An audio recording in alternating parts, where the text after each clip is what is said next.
जब तन पे कोई बीमारी आती है, मन बहुत चलता है। मन पर भी उसका असर आ जाता है। और कहते हैं कि मन अगर हार जाता या थक जाता है तो शरीर पर उसका असर आता है। तन की बीमारी को मन अगर पावरफुल है, स्ट्रांग है, तो आराम से खींच कर निकाल लेता है। पर अगर मन ही कमजोर हो जाए तो फिर तन दिन पर दिन और खराब हो सकता है। आज तन और मन को कैसे हम सदा खुश रखें, ये ईश्वरीय महावाक्यों से समझते हैं। बाबा ने हमें बहुत सारी युक्तियां, बहुत सारी समझाने दी है। आज तन और मन को कैसे सदा खुश रखें, चलिए सुनते हैं उनको। आज का टाइटल है तन और मन को सदा खुश रखने के लिए व्यर्थ को छोड़ो। तन और मन को सदा खुश रखने के लिए व्यर्थ को छोड़ो। सभी तन से और मन से संतुष्ट हो, पूछते हैं बाबा। थोड़ा भी किसी को कोई संकल्प तो नहीं है? कोई तन की व मन की कोई प्रॉब्लम है, पूछ रहे हैं। शरीर बीमार हो लेकिन शरीर की बीमारी से मन डिस्टर्ब ना हो, सदैव खुशी में नाचते रहो तो शरीर ठीक हो जाएगा। मन की खुशी से ही शरीर को भी चलाओ तो दोनों, बाबा कहते हैं मन की खुशी से ही शरीर को चलाओ तो दोनों एक्सरसाइज हो जाएगी। खुशी है दुआ और एक्सरसाइज है दवाई। तो दुआ और दवा दोनों होने से सहज हो जाएगा। बाबा पूछते हैं कि संतुष्ट हो अपने तन और मन से? थोड़ा भी कोई संकल्प इधर उधर तो नहीं चलता है? कोई प्रॉब्लम तो नहीं फेस कर रहे हो?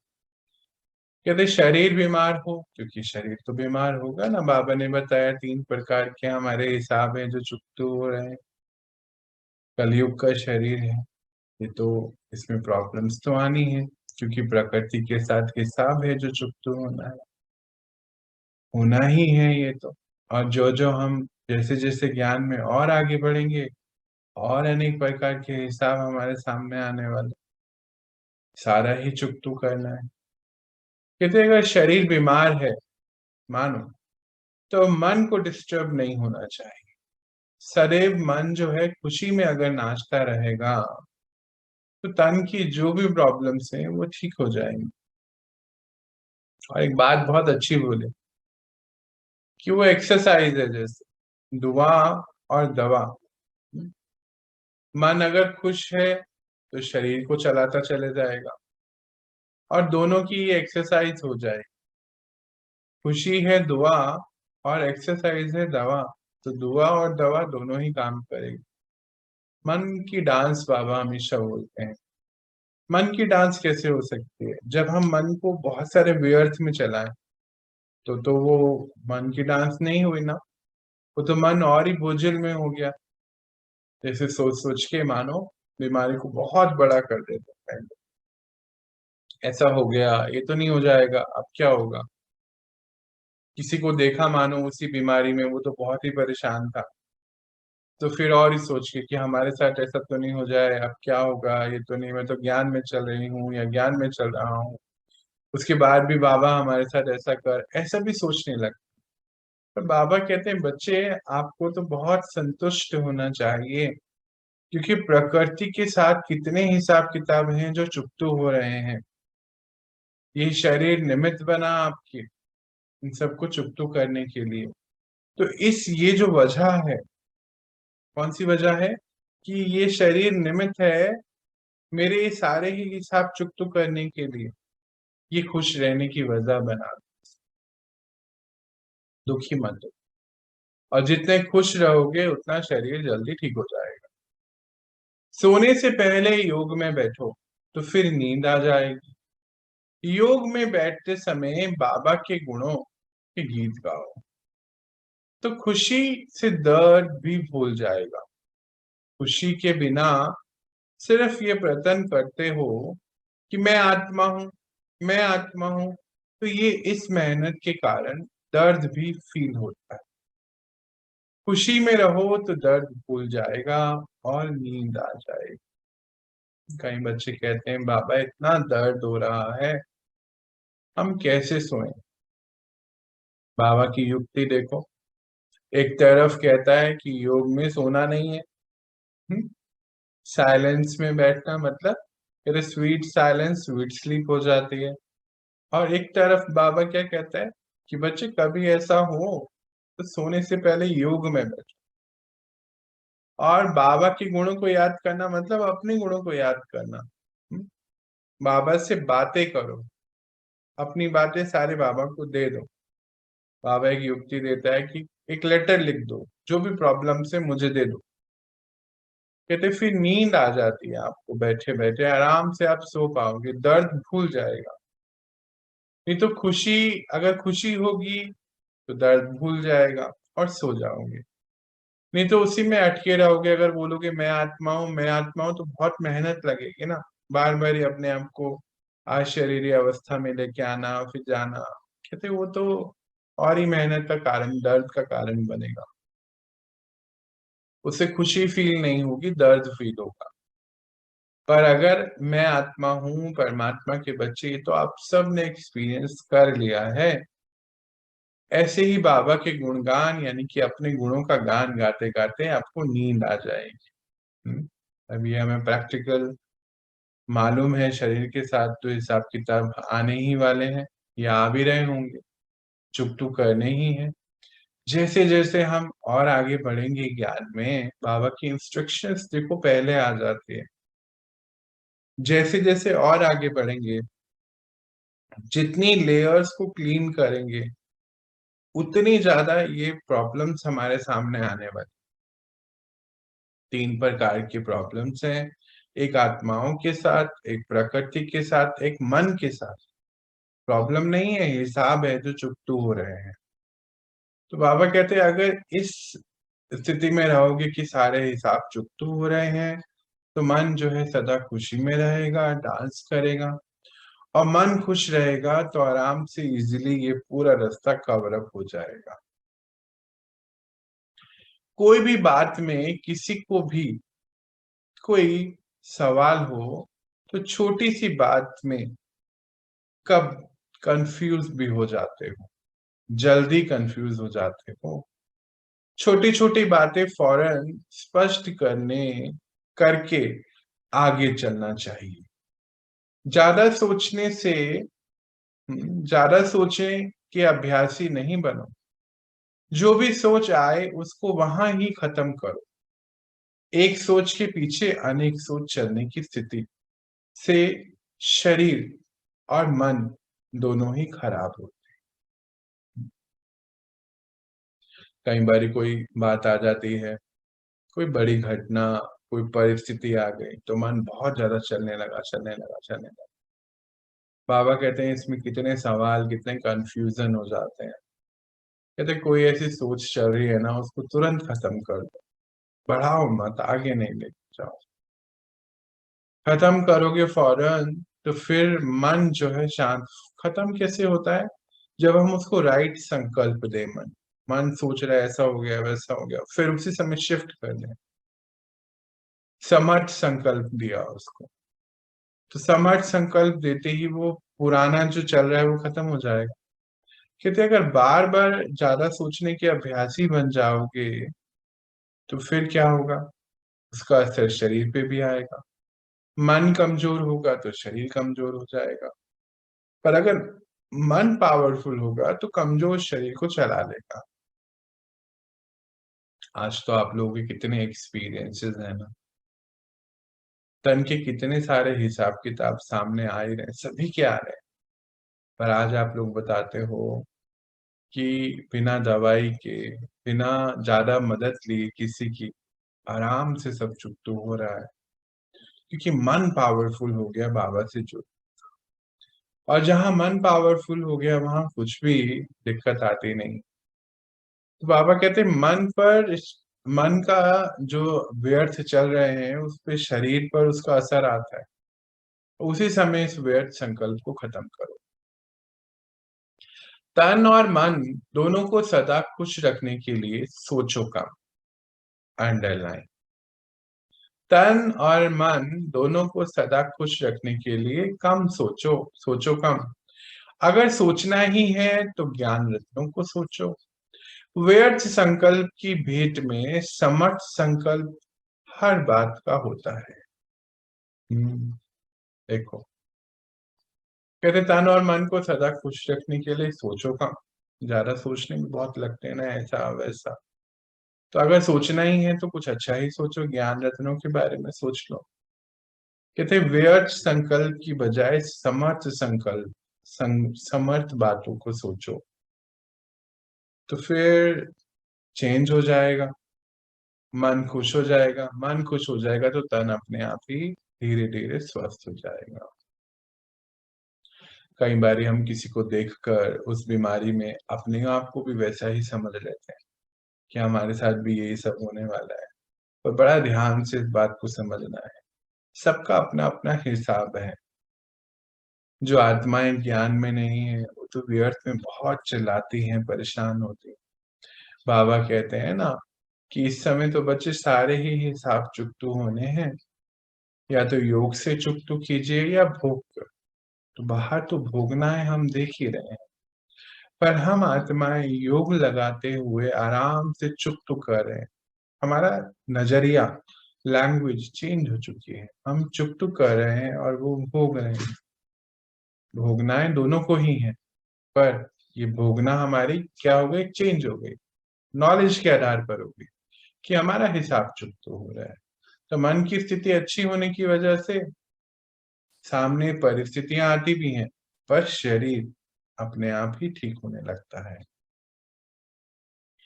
मानो अपनी स्थिति व योग के लिए व्यर्थ संकल्प चलता है कि मेरा पाठ तो इतना दिखाई नहीं देता है, मेरा तो ड्रामा में लगता है कोई रोल ही, योग लगता ही नहीं है, अशरीरी होते ही नहीं है। हाँ, बाबा ने इतना कुछ सिखाया, मुझसे तो कुछ किया जाता ही नहीं। ज्ञान तो याद रहता ही नहीं है। यह है व्यर्थ संकल्प। उसकी भेंट में समर्थ संकल्प करो, याद तो मेरा स्वधर्म है। बच्चे का धर्म ही बाबा को याद करना है। क्यों नहीं होगा, जरूर होगा। आज नहीं तो कल होगा। मैं योगी नहीं तो कौन, मैं नहीं बनूंगा तो कौन बनेगा। मैं ही कल्प कल्प की सहयोगी आत्मा हूं। तो व्यर्थ की बजाय इस प्रकार समर्थ संकल्प चलाओ। मेरा शरीर चल नहीं सकता, यह है व्यर्थ संकल्प। कई बार होता है ना, कोई बुजुर्ग होता है, कहते हैं मुझसे तो होता ही नहीं है कुछ भी, कहते मेरा शरीर नहीं चल सकता, कहते ये व्यर्थ संकल्प है। इसकी बजाय समर्थ संकल्प यह है कि इस अंतिम जन्म में बाबा हमको मिल गया, बाबा ने अपना बना लिया।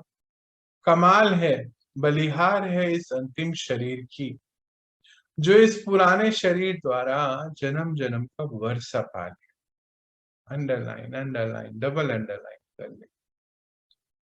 बाबा कहते हैं कि कई बार मन बहुत परेशान हो जाता है कई आत्माओं का कि हमारी तो स्थिति बहुत ही खराब है, योग लगता ही नहीं है, संकल्प बहुत चलते हैं, लगता है मेरा तो ड्रामा में कोई रोल ही नहीं है, कोई पार्ट ही नहीं है, कुछ दिखाई नहीं देता है मुझको, योग लगता नहीं है, अशरीरी अवस्था में आते नहीं है, बाबा ने जो बताया याद रहता नहीं। कई बार होता है ना ऐसा। बाबा कहते हैं तो व्यर्थ के संकल्प है सारे। कहते उनकी बजाय आप समर्थ संकल्प करो कि मेरा जन्मसिद्ध अधिकार है, मेरा स्वधर्म है, मैं बाबा के बच्चा हूँ, और बच्चों का धर्म वही होता है जो पिता का होता है, यानी कि आत्मिक धर्म। तो हुई आत्मा तो अशरीरी अवस्था में पहुंचने और करने ये सब की जरूरत ही नहीं पड़ेगी। कहते ये होना ही है, जरूर होगा, बजाय इसके कि मेरे से नहीं होता। कहते मैं नहीं करूंगा तो कौन करेगा, ऐसे सम्मत संकल्प करो। कहते मैं तो कल्प कल्प की सहयोगी आत्मा हूँ, बाबा का सहयोग मैंने कल्प कल्प दिया है, तो इस बार नहीं होगा ऐसा हो नहीं सकता। तो कहते व्यर्थ की बजाय इस प्रकार समर्थ संकल्प चलाओ। फिर कई लोग कहते हैं मेरा शरीर बहुत पुराना है, कैसे होगा, मैं कैसे चल पाऊंगा, मुझसे तो सेवा भी नहीं होती, मैं कुछ कर नहीं पाता। तो बाबा ने उसकी बहुत सुंदर युक्ति दी है। कहते ऐसे मत करो कि मेरा शरीर खराब है, पुराना है, बार बार ऐसा मत बोलो। कहते ये अंतिम जन्म है, और इस अंतिम जन्म में बाबा हमको मिल गया। कमाल है ना, बलिहार है इस अंतिम शरीर की, जो इस पुराने अंतिम शरीर से भी हम जन्म जन्म का बाबा से वर्षा प्राप्त कर रहे हैं, वर्षा ले रहे हैं। कितनी कमाल की बात है। बाबा कहते हैं इसको ऐसे शिफ्ट करो, अपने मन को चेंज करो। दिल शिकस्त के संस्कार नहीं करो, लेकिन खुशी से संकल्प करो, वहां मेरा पुराना शरीर जिससे बाबा से मिलने के निमित्त बनाया, वहां वहां कर चलो। जैसे घोड़े को प्यार से हाथ से चलाते हो तो घोड़ा बहुत अच्छा चलता है। अगर घोड़े को बार बार चाबुक लगाओगे तो वो तंग करने लगेगा। यह शरीर भी आपका है, इसको बार बार ऐसे नहीं कहो कि पुराना है, बेकार शरीर है। यह कहना जैसे चाबुक चलाना। खुशी खुशी में इसकी बलिहार गाते चलो, आगे बढ़ो। फिर ये पुराना शरीर कभी डिस्टर्ब नहीं करेगा, बहुत सहयोग देगा। तो समझा करना क्या है, बाबा पूछते हैं। कहते दिल से के संकल्प, परेशान वाले संकल्प मत करो। खुशी के संकल्पों से आगे बढ़ो कि वह मेरा पुराना शरीर जिसमें मुझे बाबा मिला, मुझे निमित्त बनाया। इस शरीर से तो हम निमित्त बने ना। हाँ, कितने जन्मों की भक्ति के बाद हमें बाबा मिल गए, परमात्मा मिले। परमात्मा मिले तो इस शरीर में मिले। तो कहते ये शरीर में तो बलिहार जाओ ना बच्चे, वाह वाह करो कि ये शरीर ने मुझे भगवान से मिलवा दिया। हाँ, फिर युक्ति भी देते बाबा कि ऐसे घोड़े को प्यार से ना हाथ फेर के प्यार से चलाओ तो कितना चलता चले जाता है। पर अगर बार बार चाबुक मारोगे तो वो भी तो परेशान हो जाएगा, तंग करेगा। कहते अगर शरीर पुराना है या कुछ दिक्कत है, अगर आप उसको बोलो पुराना है, बेकार है, ऐसा ही है, मैं तो बैठ नहीं पा रहा ज्यादा, मैं तो ज्यादा सर्विस सेवा नहीं कर पाता, मुझसे कुछ होता ही नहीं है। कहते ये तो चाबुक लगाना हुआ इस शरीर। खुशी खुशी से इसकी बलिहार गाते आगे चलते चलो, फिर ये पुराना शरीर कभी डिस्टर्ब नहीं करेगा, बहुत सहयोग देगा। हम्म, आगे बढ़ते हैं। माया से घबराना क्यों है? माया आती ही है आपको, आपके पाठ को पक्का कराने के लिए। घबराओ नहीं, पाठ पढ़ लो। कभी सहनशीलता का पाठ, कभी एक रस स्थिति में रहने का पाठ पढ़ाती, कभी शांति स्वरूप बनने का पाठ पक्का कराने आती। तो माया को उस रूप में नहीं देखो। माया आ गई, घबराना घबराना नहीं है कि माया आ गई, माया आ गई, ऐसे मत घबरा। लेकिन समझो कि माया भी हमारी सहयोगी बन, बाबा की पढ़ाई हुए पाठ को पक्का कराने के लिए आई है। माया को सहयोगी के रूप में समझो, दुश्मन नहीं। हम्म, कई बारी कोई भी परिस्थिति आती है तो हम परेशान हो जाते हैं, बाबा कहते घबराना नहीं है इसमें। कहते माया जो आप बच्चे पढ़ रहे हो ना, उसको पक्का कराने आती है। हाँ, जैसे हमारी सहन शक्ति, हमारी समाने की शक्ति, एक रस स्थिति, शांत रहने की स्थिति। कहते माया आपका टेस्ट लेने आती है, पाठ जो आपने पढ़ा है उसको पक्का कराने आती है। तो माया से कभी भी घबराना नहीं। हो सकता है कभी वो आपकी सहन शक्ति के रूप में पेपर लेकर आ जाए कि आपकी सहन शक्ति बढ़ी कि नहीं बढ़ी। कितनी शांत रहते हो परिस्थिति में, ये हुआ कि नहीं, वो चेक करने आती है और कुछ भी नहीं। कहते हैं आप उसको अपना सहयोगी बनाओ ना, कि बाबा ने जो इतने पाठ पढ़ाए हैं उसको पक्का कराने के लिए माया आती है। कहते माया आपकी सहयोगी रूप में है, इसको सहयोगी समझो, दुश्मन नहीं समझो। हम दुश्मन समझ के कई बार फिर परेशान हो जाते हैं ना। पाठ पक्का कराने के लिए सहयोगी है, माया सहयोगी है। तो आपका अटेंशन सारा उस बात में चला जाएगा, फिर घबराहट कम हो जाएगी और होएगी ही नहीं। पाठ पक्का करके अंगद के समान बन जाओगे तो माया से घबराओगे नहीं।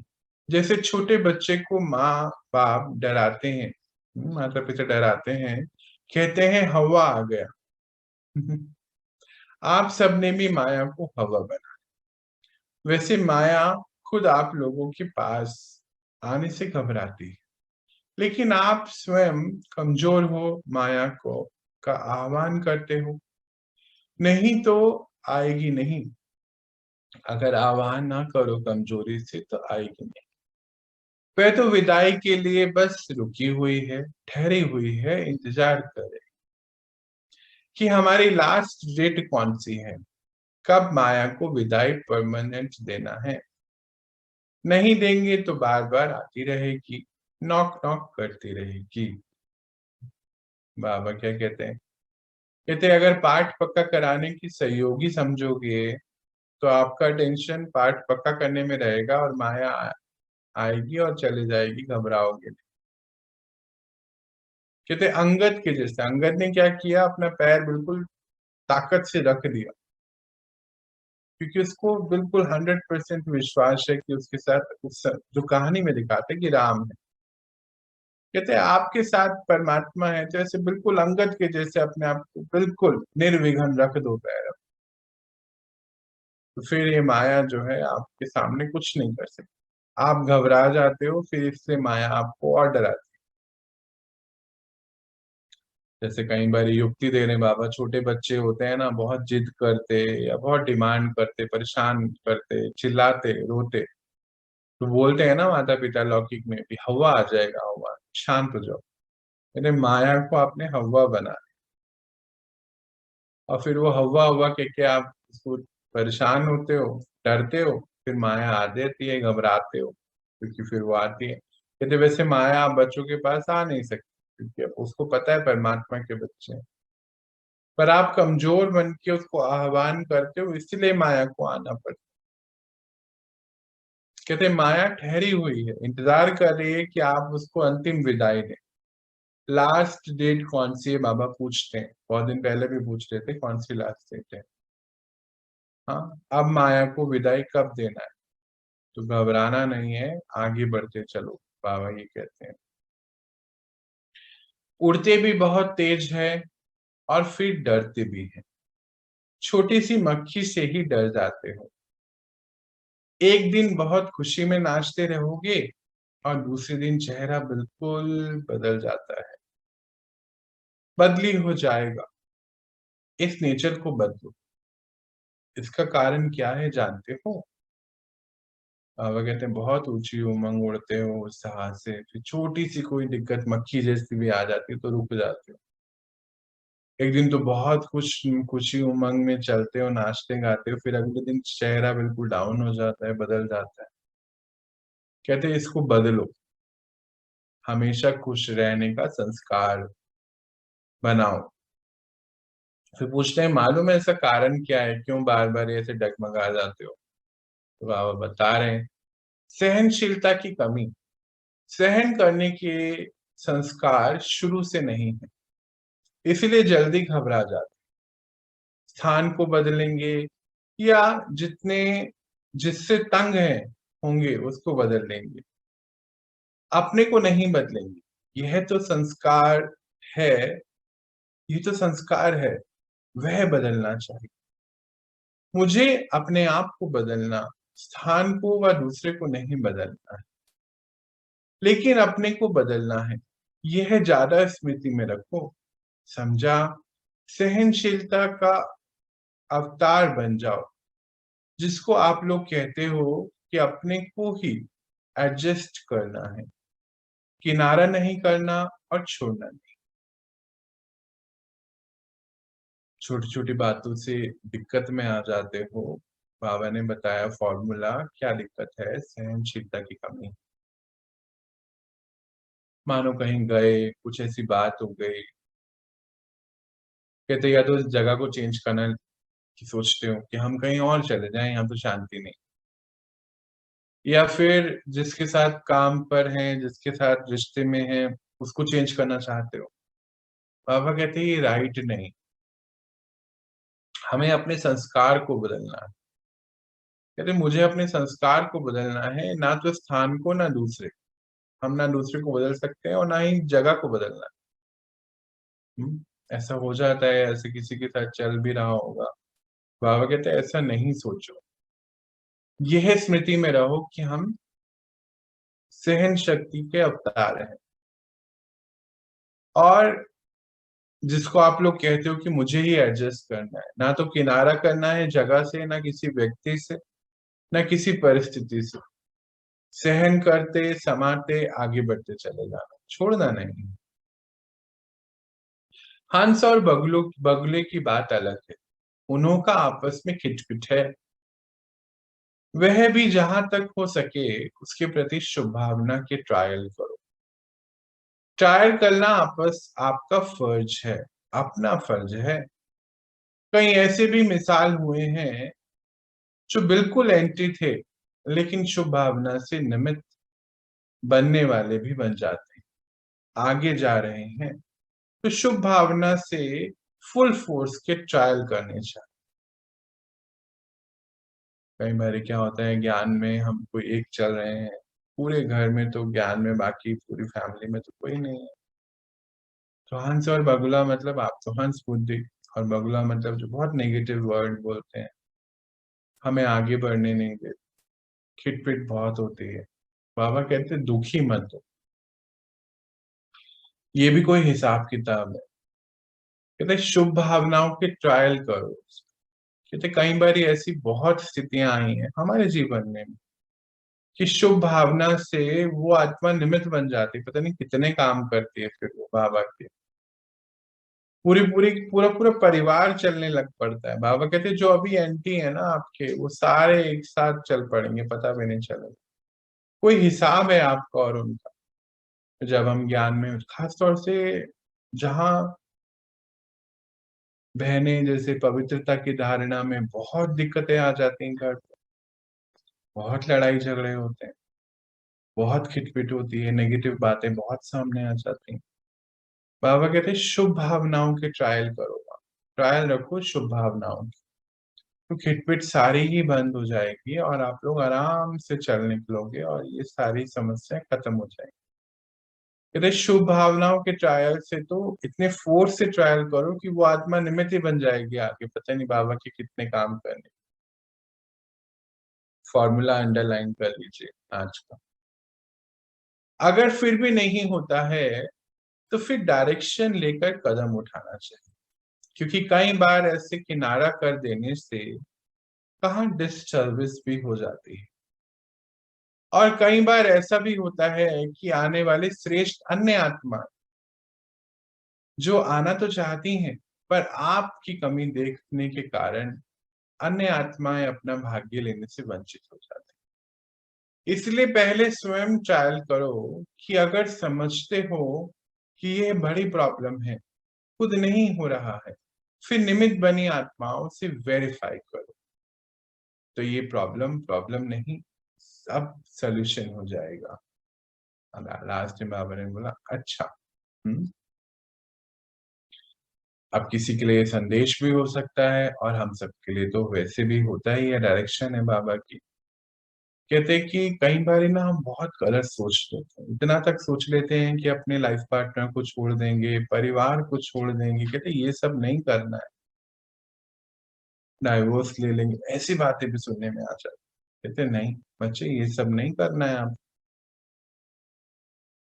कहते शुभ भावनाओं के ट्रायल्स तो चलाने ही है। कहते कहीं अगर आप ऐसा करोगे आप श्रेष्ठ आत्मा हो, तो आपको देख अगर अन्य आत्मा आना भी चाहती है ज्ञान में, वो वंचित रह जाएगी, बाबा से मिल नहीं पाएगी। तो आप ऐसे निमित्त नहीं बनो, बहुत अच्छे से सहनशीलता से आगे बढ़ो। सहन शक्ति के और शुभ भावनाओं के ट्रायल से वो परिस्थिति चेंज हो जाएगी, पूरी फैमिली ही चेंज हो जाएगी। एक दो आत्मा नहीं, पूरा परिवार चेंज हो जाएगा। कहते अगर फिर भी कहीं बहुत दिक्कत आ रही है, तो निमित्त आत्माओं से, जो निमित्त आत्माएं बाबा ने नियुक्त करी हैं, उनसे अपनी प्रॉब्लम को डिस्कस करो, सोल्यूशन लो, वेरीफाई कराओ और फिर आगे बढ़ो। तो ये प्रॉब्लम प्रॉब्लम नहीं, उसका सॉल्यूशन बनेगा और ये प्रॉब्लम फिनिश हो जाएगी। लास्ट में बाबा ने बोला अच्छा। अच्छा का मतलब तो हम जानते हैं, आज का मुख्य सार देख लेते हैं। सर्व कारणों का फाउंडेशन और निवारण सहनशीलता की कमी। मुझे अपने को बदलना है, यह ज्यादा स्मृति में रखो। सभी जितनी भी प्रॉब्लम्स हैं, उसका कारण क्या है और निवारण क्या है। सहनशीलता की कमी है कारण, मुझे अपने आप को बदलना है, यह है निवारण। ये ज्यादा अपनी स्मृति में रखो।